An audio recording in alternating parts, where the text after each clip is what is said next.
गांव अमरपाड़ हरी भरी जमीन और मिट्टी की खुशबू से भरा था। बीच में भूपेंद्र जमींदार की पुरानी हवेली थी। भूपेंद्र अपनी दो बेटियों अनाया और मीरा के साथ रहता था। माँ का निधन हो चुका था। भूपेंद्र ने दोनों को प्यार से पाला। अनाया स्वस्थ थी, पर मीरा एक पैर से कमजोर थी और बैसाखी पर चलती थी। एक दिन गांव में कबाड़ लेकर आई एक बूढ़ी दुकान वाली कमल के हाथ में एक पुराना चिराग था। मीरा ने उसे 100 रुपए में ले लिया।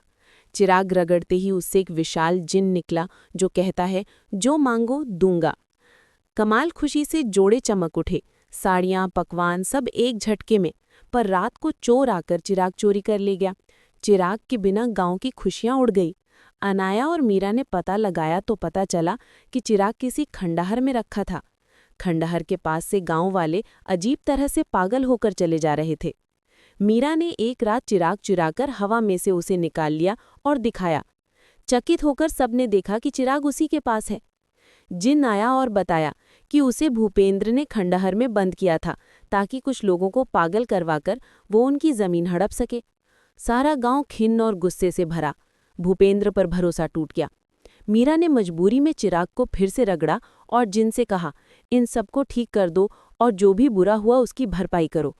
जिन ने पहले पागल लोगों को इस्तेमाल से ठीक कर दिया। फिर मीरा ने बहुत सोचकर कहा कि चिराग इंसान के पास रहे तो फिर से बर्बादी होगी, इसलिए उसने चिराग को दूर ले जाने की जिम्मेदारी ली। जिन ने सिर झुकाया और धुएं की तरह गायब हो गया। गांव में शांति लौट आई। भूपेंद्र ने अपनी गलती स्वीकार की और दोनों बहनों को शहर पढ़ने भेज दिया। अनाया और मीरा ने पढ़ाई की और गांव की मिट्टी को कभी भूला नहीं।